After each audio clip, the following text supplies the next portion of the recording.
நம்ம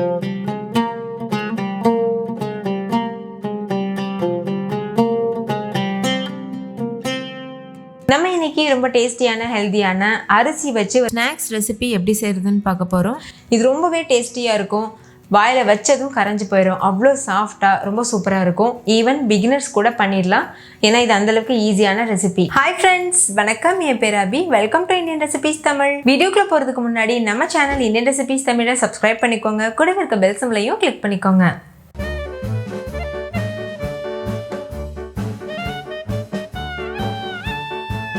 ஃபஸ்ட்டு இந்த ரெசிபி பண்ணுறதுக்கு ஒரு மிக்சிங் பவுல் எடுத்துக்கோங்க. அதில் 1 கப் அளவுக்கு பச்சரிசி எடுத்துக்கோங்க. அரிசியை நல்லா வாஷ் பண்ணிவிட்டு அதுக்கப்புறமா தண்ணியில் ஒரு 6 மணி நேரம் ஊற வச்சுக்கோங்க. நீங்கள் ஓவர் நைட் கூட அப்படியே ஊற வச்சிடலாம். இப்போ பாருங்கள், இது நல்லா வாஷ் பண்ணிவிட்டு தண்ணி சேர்த்து கொண்டு வந்திருக்கேன். இப்போ இது நல்லா ஊறட்டும். எந்த அளவுக்கு இந்த அரிசி ஊறுதோ அந்த அளவுக்கு ஸ்வீட் வந்து ரொம்ப நல்லாயிருக்கும். இப்போ 6 மணி நேரம் ஆகியிருக்கு. இப்போ ஒரு க்ளீனான ஒயிட் கிளாத் விரிச்சுக்கோங்க. அதில் அரிசியை வந்து தண்ணியிலேருந்து வடிச்சிட்டு இந்த மாதிரி அரிசியை மட்டும் சேர்த்துக்கோங்க. சேர்த்துட்டு நல்லா பரத்தி விட்டுட்டு நம்ம அதிரசத்துக்கெலாம் அரிசி காய வைப்போம்ல, அந்த மாதிரி காய வச்சுக்கோங்க. வெயிலெலாம் காய வைக்கணும்னு அவசியம் இல்லை. ஃபேன் காற்றுக்கு கீழே ஒரு 10 நிமிஷம் காய வச்சாவே போதும்.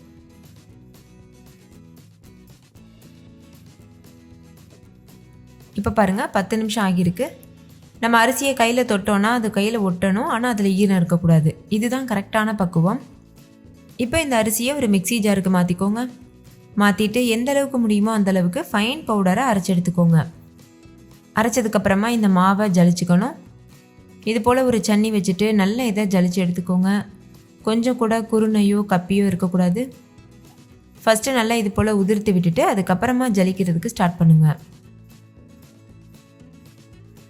கிட்டத்தட்ட நம்ம அதிரசத்துக்கு மாவு தயார் பண்ணுவோம்ல, அந்த மாதிரி தான். ஒருவேளை நீங்கள் அரிசி மாவு வச்சு பண்ணணும்னு யோசிச்சிங்கன்னா கண்டிப்பாக அந்த மாதிரியும் பண்ணலாம். நீங்கள் அரிசி மாவு வந்து கடையில் விற்கிற மாவு இல்லைனா இடியாப்ப மாவு எது வேணாலும் யூஸ் பண்ணலாம். 1.5 கப் அளவுக்கு அரிசி மாவு எடுத்திங்கன்னா இந்த ரெசிபிக்கு கரெக்டாக இருக்கும். ஆனால் இந்த இனிப்பு உருண்டையோட ட்ரெடிஷ்னல் மெத்தட் வந்து இந்த மாதிரி அரிசி ஊற வச்சு அரைச்சி தான் பண்ணுவாங்க. ஒருவேளை உங்களுக்கு அதுக்கு டைம் இல்லைன்னா நீங்கள் அரிசி மாவு கூட யூஸ் பண்ணிக்கலாம். இப்போ இந்த மீந்து போன கப்பி இருக்குல்ல, அதை மறுபடிக்கும் மிக்ஸி ஜாரில் சேர்த்துட்டு ஃபைன் பவுடரை அரைச்சிட்டு மறுபடிக்கும் இதை ஜலிச்சுக்கோங்க. இப்போ இந்த மாவை வந்து நல்லா இது போல் அமுத்தி விட்டுக்கோங்க. அப்போ தான் அந்த ஈரம் வந்து காஞ்சி போகாமல் இருக்கும். இப்போ நம்ம அந்த கப்பியை அரைச்சோம்ல, அதையும் ஜலிச்சுக்கிறலாம். கடைசியாக மீந்து போகிற கப்பியை வந்து நம்ம யூஸ் பண்ண தேவையில்லை, அதை நம்ம வந்து தூக்கி போட்டுடலாம். இப்போ மாவு ரெடியாக இருக்குது. இதில் கொஞ்சமாக உப்பு சேர்த்துக்கோங்க. நான் 1 டீஸ்பூன் சேர்த்துருக்கேன். இது கூடவே 1/4 கப் அளவுக்கு பட்டர் சேர்த்துக்கோங்க. பட்டர் வந்து ரூம் டெம்பரேச்சரில் இருக்கணும். அப்போ தான் நல்லா சாஃப்டாக இருக்கும் பிசைகிறதுக்கு. நம்ம 1 கப் அளவுக்கு அரிசி எடுத்தோம்ல, அதுக்கு 1/4 கப் அளவுக்கு வெண்ணெய் கரெக்டாக இருக்கும். இப்போ இந்த பட்டரை சேர்த்துட்டு நல்லா இது போல் இந்த அரிசி மாவோட சேர்த்து கலந்துக்கோங்க. பாருங்கள், இந்த மாதிரி இந்த அரிசி மாவோட எல்லா பகுதியிலையுமே இந்த பட்டர் வந்து ஒட்டணும். அந்த மாதிரி பார்த்து நல்லா மிக்ஸ் பண்ணிக்கோங்க. கண்டிப்பாக பட்டர் மட்டும்தான் யூஸ் பண்ணணும். நெய், எண்ணெய் இதெல்லாம் யூஸ் பண்ணக்கூடாது. அப்போ தான் இந்த ரெசிபிக்கு வந்து நல்லா டேஸ்ட் கொடுக்கும், பெர்ஃபெக்டாகவும் வரும். நல்லா மிக்ஸ் பண்ணதுக்கப்புறமா 2 கைக்கு நடுவில் வச்சு இந்த மாதிரி செஞ்சுக்கோங்க. இது மாதிரி பண்ணும்போது அந்த பட்டர் நல்லா ஈவனாக எல்லா அரிசி மாவுலையும் பரவும்.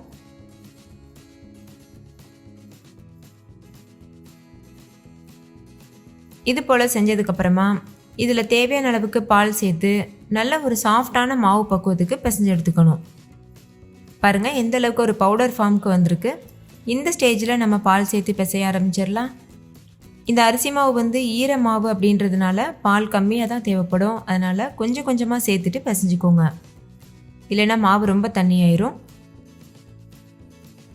பால் வந்து காய்ச்சின பால், காய்ச்சாத பால் எது வேணாலும் யூஸ் பண்ணிக்கலாம். நான் வந்து காய்ச்சி ஆற வச்ச பால் யூஸ் பண்ணியிருக்கேன். மொத்தமாக எனக்கு 4 டேபிள் ஸ்பூன் கிட்ட பால் தேவைப்பட்டுச்சு. நீங்கள் உங்களுடைய மாவுக்கு தகுந்த மாதிரி அதிகமாகவோ குறைவாகவோ சேர்த்து பிசைஞ்சிக்கோங்க. அதே மாதிரி பிசையும் போது இந்த மாதிரி உள்ளங்கையில் ப்ரெஸ் பண்ணி பிசையணும். நம்ம ரசகுல்லா பண்ணுறதுக்கு இந்த பன்னீரை பிசைவோம்ல அதே மாதிரி பாருங்கள். அந்த மாதிரி எவ்வளோத்துக்கு அழுத்தம் கொடுத்து பிசைகிறோமோ அந்தளவுக்கு மாவு நல்லா சாஃப்டாக கிடைக்கும். இப்போ பாருங்கள், நல்லா பிசைஞ்சாச்சு. மாவு ரொம்ப கெட்டியாகவும் இருக்கக்கூடாது, அதே சமயத்தில் ரொம்ப தண்ணியாக இருக்கக்கூடாது. நல்ல ஒரு சாஃப்டான பக்குவத்துக்கு இருக்கணும். பாருங்கள் இந்த மாதிரி. இப்போ இதிலிருந்து சின்ன சின்ன உருண்டைகளாக நம்ம உருட்டி எடுத்துக்கிறணும். கொஞ்சம் கூட கிராக் இல்லாமல் நல்லா ரவுண்ட் ஷேப்க்கு உருட்டிக்கணும்.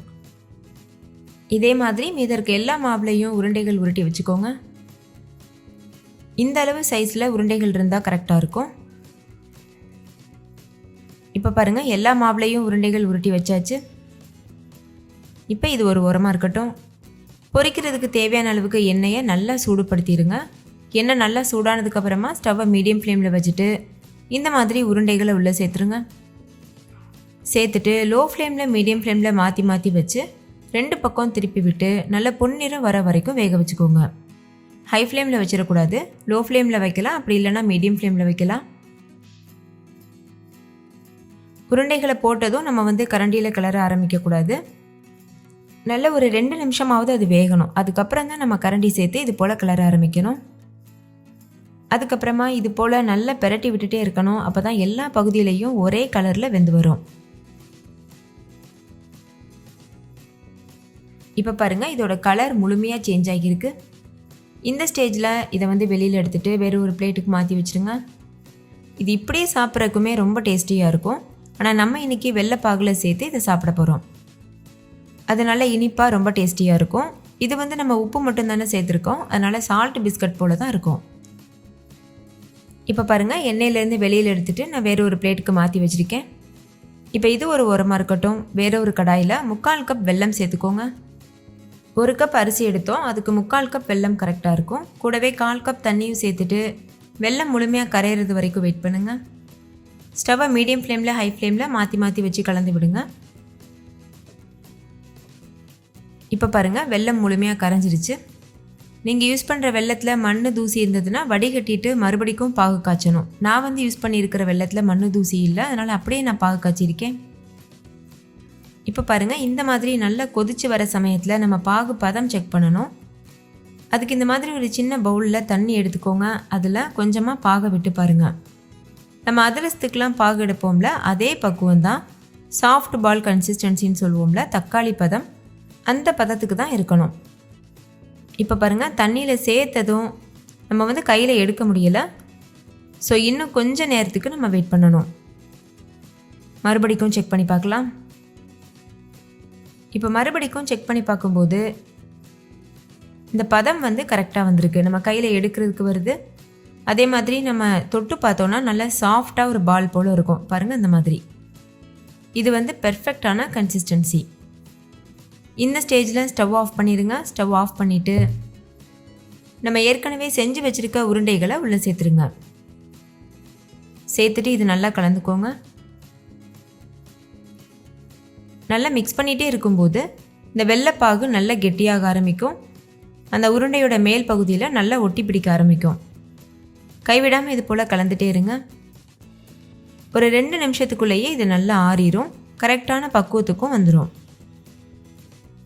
இப்போ பாருங்கள், நல்லா ஆற ஆரம்பிச்சிருக்கு, கெட்டியாகவும் ஆரம்பிச்சிருக்கு. இது இன்னும் கொஞ்சம் நேரத்தில் நல்லா கெட்டியாயிரும். அதுக்கப்புறமா நம்ம முழுமையாக ஆற வச்சுட்டு ஸ்டோர் பண்ணி வச்சுக்கலாம். இது ஒரு 10 நாள் வரைக்கும் கூட வச்சு சாப்பிடலாம், கெட்டு போகாமல் இருக்கும். அவ்வளோதான், டேஸ்டியான இனிப்பு உருண்டைகள் சூப்பராக தயாராகிருச்சு. நீங்களும் கண்டிப்பாக வீட்டில் ட்ரை பண்ணி பாருங்கள். குட்டீஸ்லேருந்து பெரியவங்க வரைக்கும் கேட்டு வாங்கி சாப்பிடுவாங்க. இந்த ரெசிபிக்கு நம்ம ரொம்ப குறைவான பொருட்கள் தான் யூஸ் பண்ணியிருக்கோம். முக்கியமாக இந்த ரெசிபியை பிகினர்ஸ் கூட ரொம்ப சுலபமாக பண்ண முடியும். ஸோ மிஸ் பண்ணிடாமல் ட்ரை பண்ணி பாருங்கள். ஓகே ஃப்ரெண்ட்ஸ், இந்த ரெசிபி உங்களுக்கு ரொம்ப பிடிச்சிருந்துச்சுல? பிடிச்சிருந்தா லைக் பண்ணுங்கள், உங்கள் ஃப்ரெண்ட்ஸ் கூட ஷேர் பண்ணுங்கள். நீங்களும் வீட்டில் ட்ரை பண்ணி பார்த்துட்டு டேஸ்ட் எப்படி இருந்ததுன்னு கமெண்ட்டில் சொல்லுங்கள். தேங்க்யூ, பாய்.